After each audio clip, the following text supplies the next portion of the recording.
Now, Congresswoman Debbie Wasserman Schultz, a Florida Democrat and current chairwoman of the Democratic National Committee. Thank you so much for being here, Madam Chairwoman, Congresswoman. It's a pleasure to have you on the Kelly File. Pleasure's mine. Thank you so much. All right, so let's start with Marco Rubio, who seems to be sort of setting it up between himself and Hillary Clinton by saying she is yesterday and yesterday's over. How do you combat that? Well, you know, what I find amusing is that the three candidates that have declared their candidacy for president on the Republican side started out each of their campaigns by attacking Hillary Clinton. Hillary, when she announced her candidacy on Sunday, immediately started talking about being a champion for the middle class, that she wanted to be a voice to help make sure that people can climb the ladders of success in America, and that if you work hard and play by the rules, that everyone will have a chance to succeed. And that's going to be the contrast that we'll see throughout this campaign, no matter who ends up as the nominee on either side of the aisle. But, you know, the Republicans, unfortunately, simply have no new ideas. They each have, whether it's Rand Paul, Ted Cruz, or Marco Rubio, have talked about the same failed trickle-down economic policies that got us into the worst economic crisis since the Great Depression, and that we've thankfully, thanks to President Obama, been able to climb back out of 61 straight months in a row with private sector job growth. So that's a pretty stark contrast that we look forward to talking about.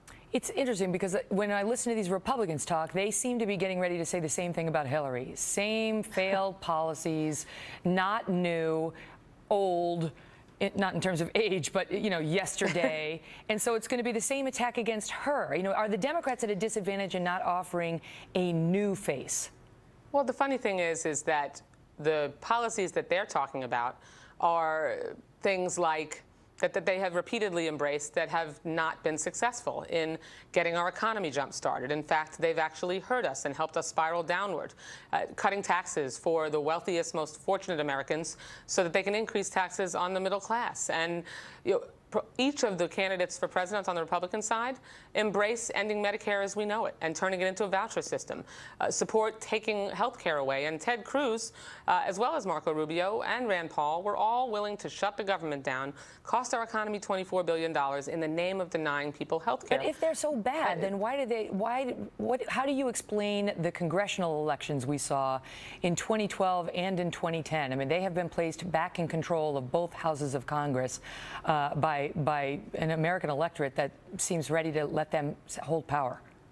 Well, look, when it comes to a national vision, when we talk more often about national vision for the direction of this country in a presidential election, you know, my counterpart, Reince Priebus, has repeatedly said that in order to win this presidential election, they'll have to be nearly perfect.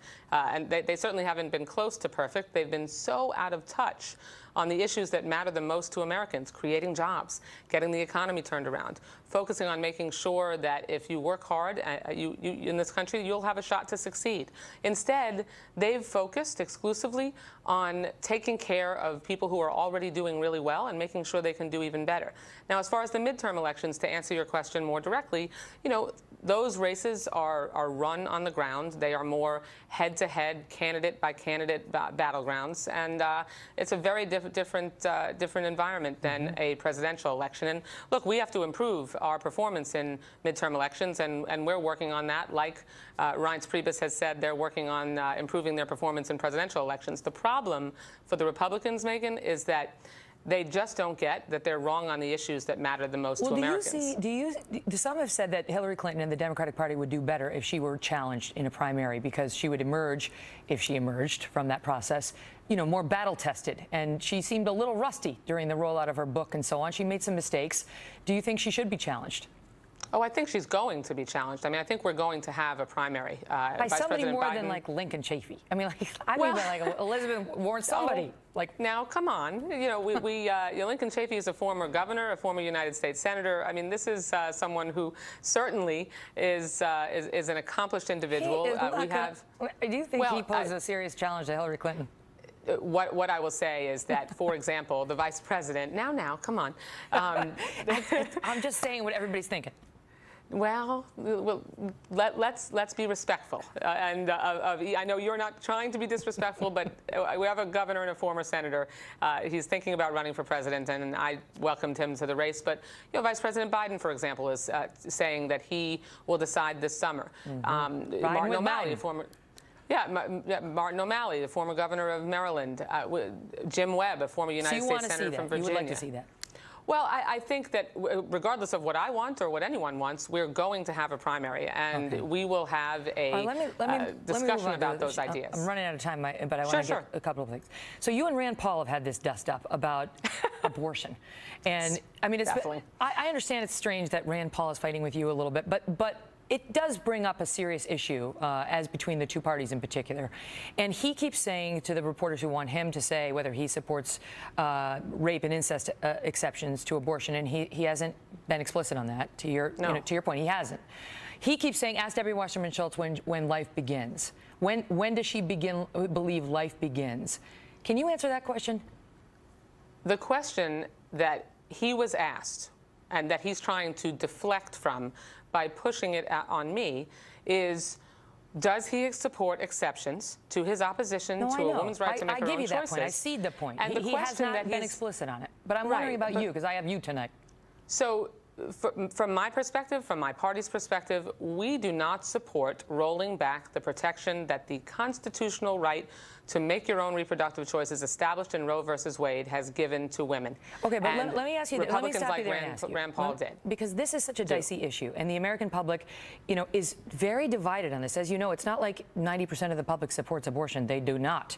And 80% of the majority support a woman's right to choose. But 80% of the public is against an abortion in the third trimester, and almost 65% is against an abortion in the second trimester.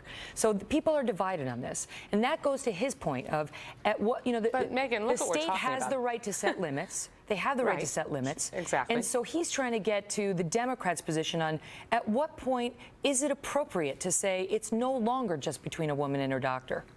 What is appropriate from our perspective, I'll speak for myself, but I think I can speak for most in my party, and that is that a woman's right to make her own decisions about her body should be between her and her doctor. And that in terms of personal liberty, we definitely have a different opinion, Rand Paul and I do. And there is a Supreme Court decision, though, that answers those questions for us, and subsequent Supreme Court decisions Supreme Court decision, that have put limitations. Says the state has a say, and the state can set limits. And states have made those decisions. But what it recognized is that it's not just between a woman and her doctor, that the state has a right to step in on behalf of the fetus and say at some point, that fetus does obtain rights. You would admit that you can't have women aborting third trimester babies just on a whim, right? I mean, so you agree there's some limits. Certainly not on a whim, but when a doctor... That's what he's trying to get at. Where do the Democrats stand on, We've been very clear. Where the limits should be set. There's no ambivalence here. We're very clear. We believe that decision is best left not to government, but between a woman and her doctor. So there isn't, I can't tell you a specific date and time past which we, in all cases, are certain that that choice shouldn't be made, because that decision is very unique and individual to the woman and should be in consultation with her conscience and her God and her doctor. That is a decision left to her. Now, there's an overlay of restrictions that the Supreme Court has imposed through Roe versus Wade and subsequent decisions, and states have gone and implemented their own laws to put those restrictions in place. That's how the law. Now, I don't agree with all of those restrictions, but the law should be followed, and that's our view. And I want to hear from Rand Paul what his view is. All right, I'm going to call him up and I'm going to tell him that I asked you. Yeah, and he should stop deflecting and answer the darn question. Debbie Wasserman Schultz, thank you so much for being here. Thanks, Megan.